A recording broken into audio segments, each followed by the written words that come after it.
far? Yeah. Do you guys go to any of the keynote today? Actually make it in the room, or everyone outside the room? Yeah, it was busy. I watched it from my office at my desk, so I could get a good view. But what I'm going to take the next about 20 minutes, it's going to be about a 20-minute presentation. I'm going to try to make it as interactive as I can. Feel free, raise your hand, ask questions if you want me to dive deeper into something, or if you do have a question about what I'm saying, feel free, raise your hand, and I'll love to just have the conversation. But I'm going to take the next 20 minutes to talk to you about growing your personal brand. So just a quick little introduction on myself. So as Keith said, my name is Paterson. I work for a company called Dreamforce. We are a SaaS employee engagement platform. If you haven't been able to tell already, I am Canadian, but you can probably tell from my accent, sometimes it comes out once in a while. But I do work here in the San Francisco area, just down the street, the financial district. So I kind of want to take the steps beyond. So if you're sitting there, you're thinking, okay, I've built my brand, I've done the work, I figured out what my message is, I know my voice, I know what I'm good at, I know what knowledge I want to share with the communities that I currently reside in, but then you kind of wonder, like, now what? Why do I do that? I've got the brand, I know who I am, what am I going to do next? You know, if you've only gone far as knowing what you want to say, you also might want to look on what networks you want to say. So I've kind of got a selection of some of the ones that are my top favorites in the communities where I like to have my personal brand on. WordPress representing the blog, your blog community. How many people here currently have their own blog? Awesome. And are any of them linked to their corporate identity, or is it separate just your own? Separate? Awesome. Tumblr, for some people that really works as well. That fits a little bit better for what their personal brand is. Twitter, Instagram, your LinkedIn presence, your LinkedIn profile. SlideShare, that's a new favorite for me. I really like SlideShare. These slides from this presentation, for me, actually reside on SlideShare. It's a great way to continue the conversation and grow your personal brand as per. YouTube, if you're trying to make a YouTube video, now there's so many options nowadays. You've got YouTube, you can put your message on. Vine, Instagram. Is that better? Thanks, Keith. So, I mean, there's a lot of platforms. How many people right now kind of manage their own personal brand on about 1 to 2 different platforms? 3 to 4? Okay. This kind of, my top 3 that I like to concentrate on is, the ones that are important to me is LinkedIn, Twitter, and SlideShare. And those are ones that resonate really well with my personal brands. So now that you've kind of got your platforms, you've figured out what your mix is, I want to kind of talk about what I'm going to this presentation talk about is how do you broaden your reach? How do you make sure that what you're saying and the knowledge that you're sharing is actually going to continually reach new people day after day? So I'm a community manager at heart. At Achievers, I am the social media community manager, and that's kind of how I live and breathe every day. So where my personal brand, when I first started to discover it, started for me, is getting to know your community. That's kind of the foundation of where you can start. So when I picked my networks that I wanted to share my personal brand on, LinkedIn, Twitter, and SlideShare, I wanted to make sure that even though those were my choices, were those the social platforms where conversations around the topics of interest that were important to me were actually happening. So far, so it has, but you want to make sure that you're on those platforms. If social media marketing is something that's super important to you, make sure you're in those communities, that those conversations are actually happening. You want to be able to leverage the conversations that are happening and make sure that you're learning and then also sharing with your communities. Another big thing is events. Discover what events are happening locally, internationally, that are going to be representing your brand and the topics of interest. I'm kind of preaching to the choir here. That's why you guys are probably all here at Dreamforce. It's a great opportunity for you to meet people, see who else is talking about topics that are of interest to you, and can help leverage and share your personal brand. The second icon there in events is Meetup. It's just a great online tool to help you discover what events are happening. It's a great thing. It may not be a large conference that happens happening, but it may be people that have decided to meet on a weekly basis, a monthly basis,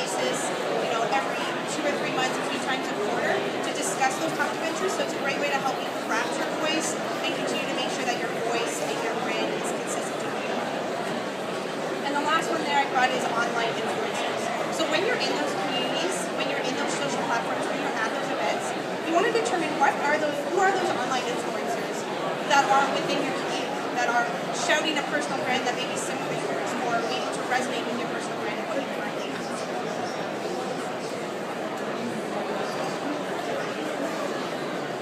So I want to take a little bit of time and dive in a little deeper into what an online influencer is.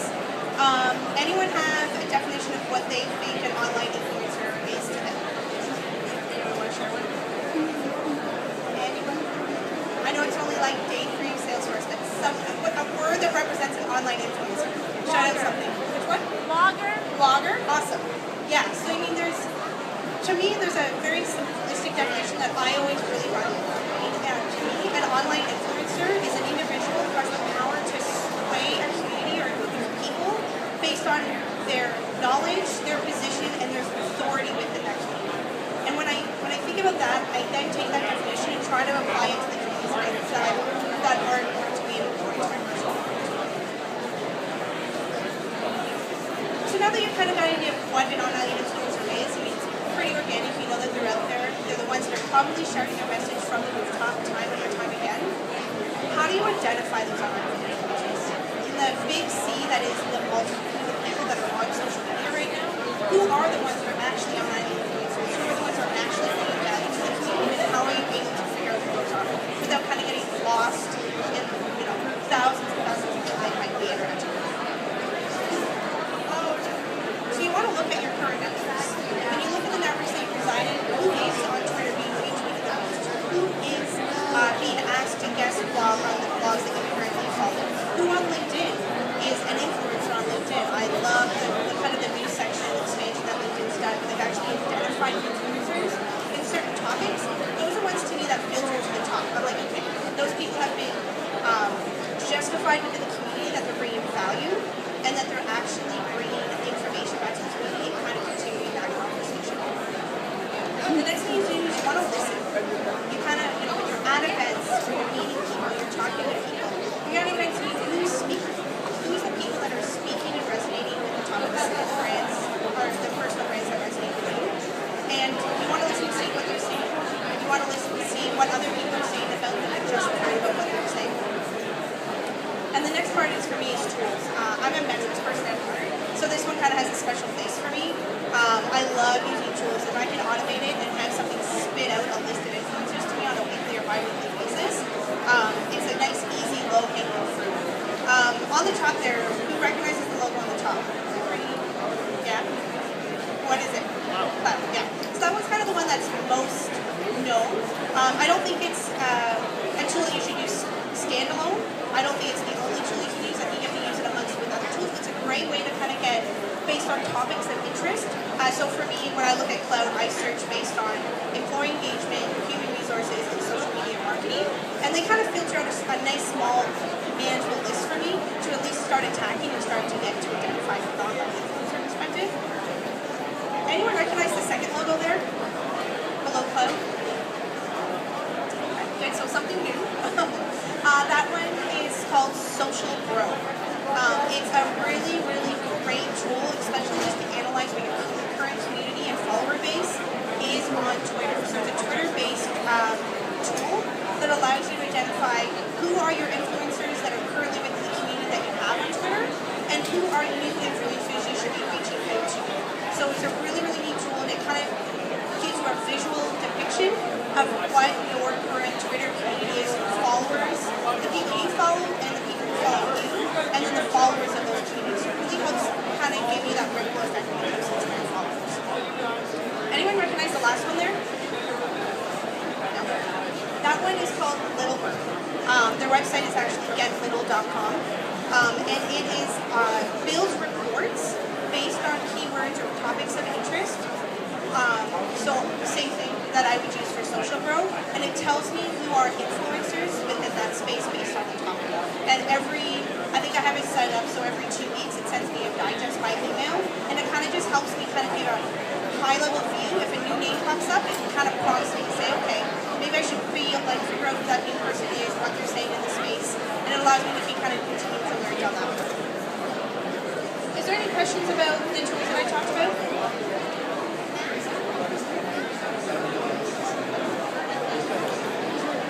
So now that we've taken the time to kind of discover what online influencer is, and then figure out how to find who those influencers are within the topics and interests that are important to you. I want to take some time to see, like, what are those online influencers doing to win in their space? I mean, they are the ones that are filtering to the top, getting their message out, and basically being able to shout from the rooftops every day what their personal brand is. So I kind of want to take some time to discover what are they doing to win in their space.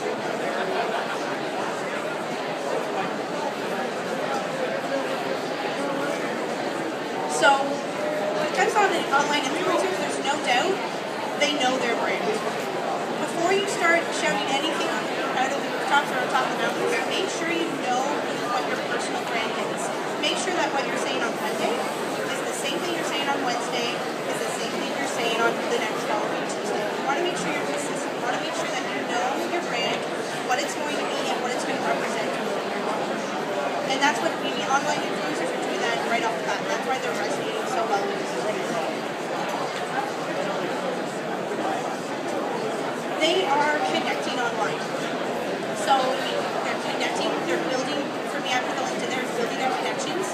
They're making those connections online, making those connections on LinkedIn, making those connections and conversations on Twitter, and whatever community platform they're currently working in. The next thing they're doing, this was kind of a favorite of mine, is connecting, that I kind of represents me is Twitter chats. Is anyone currently participating in Twitter chats right now? Anyone? No? It's a little different than Monday. I had a few hands on Monday. For me, this was a great way for me to start, when I first kind of started to decide what my personal brand was, it was a great testing ground. If you don't know your brand, it's really hard to put it in 130 characters. So it allows me, week after week, I usually attend about, 3 to 5 Twitter chats a week. Usually about 50% of them are human resources based, because that's the industry that I'm assigned in at Achievers, and the other half are with social media marketing, so making sure that I'm, putting my craft and learning new things in that space. And it allows me to kind of connect with people, see what other people are saying, really get to the point. That usually the general standard of how Twitter chats usually work is they're usually weekly, bi-weekly, and then the moderator will release 5 questions on their blog or on their Facebook page and saying at this time, with this hashtag, we're going to discuss these 5 questions. And what they'll do is they'll release the first question and everyone will answer. People might rebuttal someone else, they might have a conversation, and then usually 10 to 15 minutes later, another question will be released. It's kind of an hour-long conversation, and for me it works 2 things. A, I usually walk away learning something new, and then B, I usually walk away with figuring out other people I want to follow and other people I want to learn from, and also discovering what online influencers and who else are talking about those Twitter chats that I may want to connect with further. Is there any questions about Twitter chats? Yeah.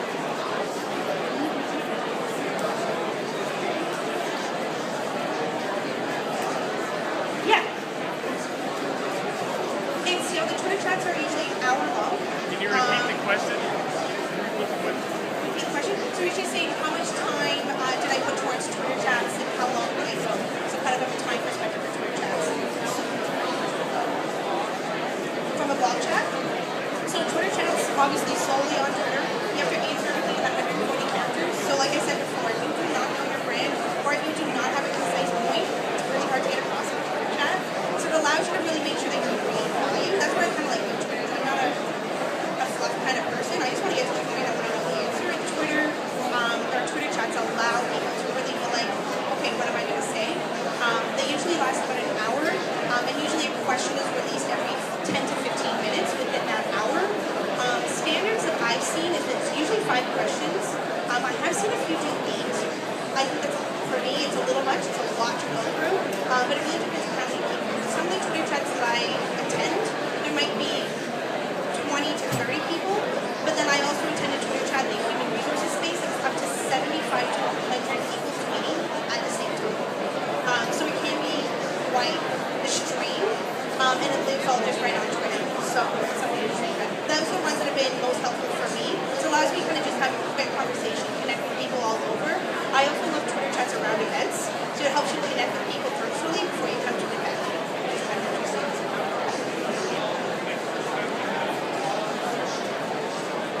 comment on a blog.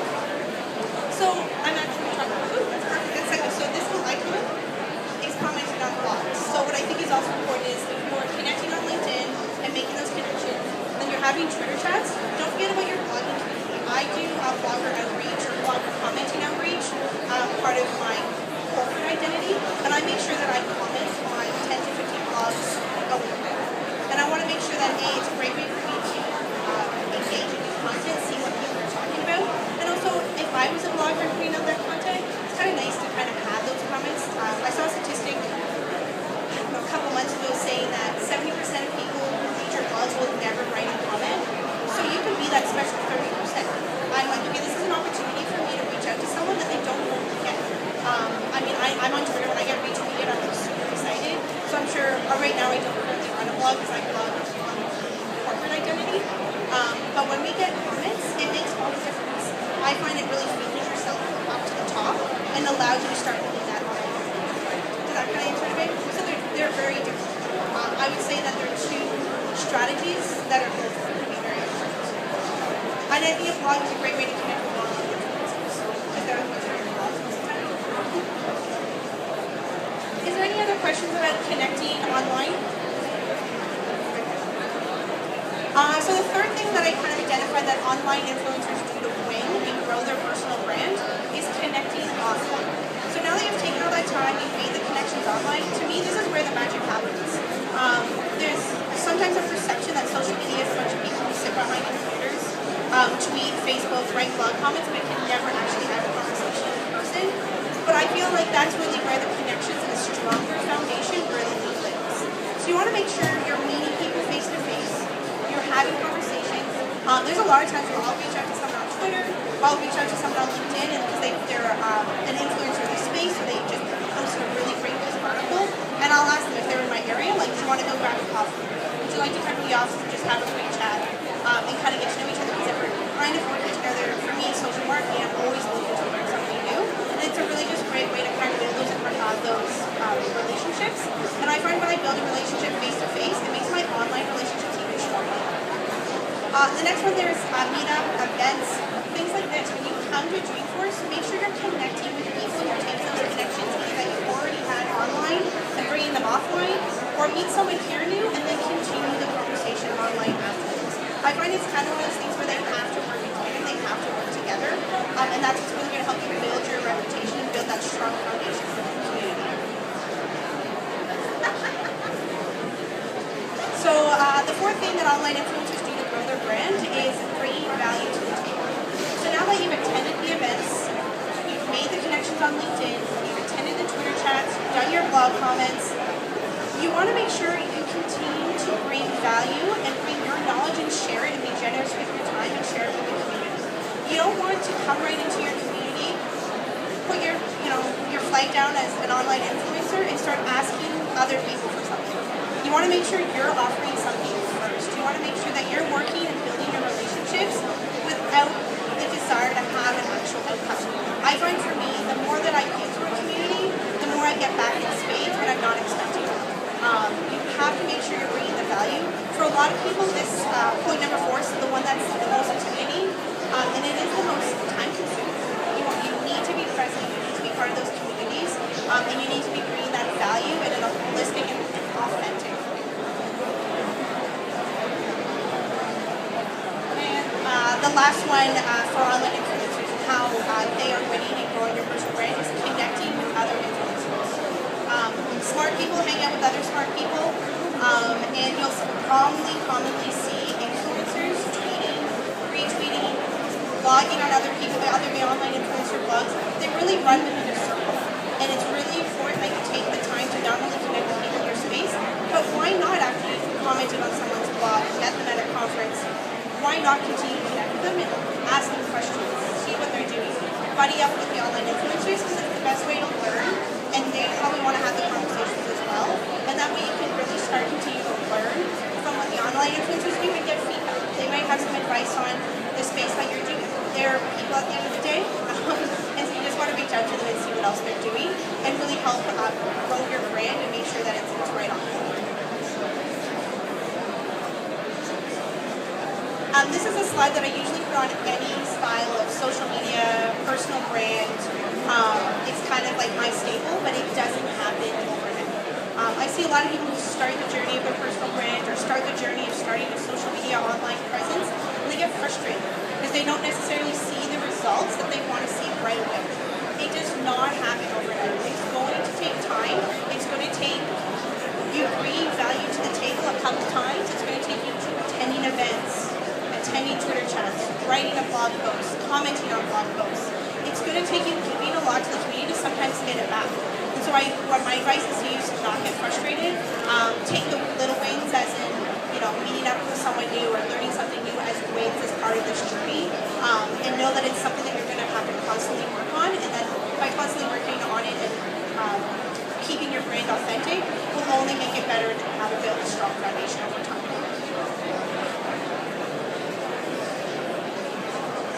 So just as a recap, I want to recap the 5 things that we see online influencers do best when growing their personal brand. So the first one is, remember, you got to know your brand, you got to know what you want to say. The second one is you want to connect online, use the blogs and the Twitter chats, use LinkedIn to start building your networks and having those conversations online. Then you want to take those and you want to connect offline and make sure that you're meeting people, you're getting out in the industry, you're getting to those events. And then the fourth one there is bringing value to the table. So once you have those connections, continue to bring your knowledge, be generous with your time with the connections that you've made.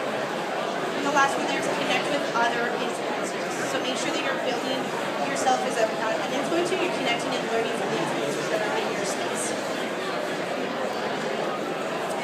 So before I kind of open up the questions, I just want to thank you guys for taking 20 minutes or so with me to kind of learn about growing your personal brand.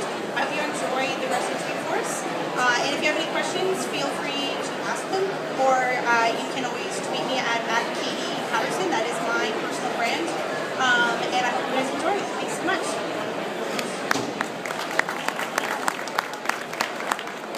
Would you change any of the behaviors for internal social media, like chatter or some other type of internal one? Would I change my behaviors? Would you change them, and if so, how? Okay. So the question was, and correct me if I'm wrong, Keith. The question is, would I change my behaviors in regards to an internal social media to external social media? Like chatter. Like a chatter. I wouldn't. My big thing and the important thing to me when it comes to my personal brand is that I'm one person. So another question I normally get is, do I have multiple Twitter handles? And that's no. Some people rock multiple Twitter handles, and that works for their personal brand. But for me, I chose Paterson because I get to be Katie Paterson at work, at home, internally in the company, as well as here at Dreamforce. So I'm pretty much the same across the board. I find when I use chatter, I use it very similar to when I have conversations on Twitter. Yes, I don't use the same volume that I do on Twitter. Twitter I can shout quite a bit to. I would never do that on chatter because I think my employees that I work with would kill me. But when I reach out on Twitter, I reach out in a very similar way in chatter. I ask questions, I mention people. That I find very similar. Does that kind of answer your question? Any other questions? Well, thanks so much, you guys. Enjoy Dreamforce.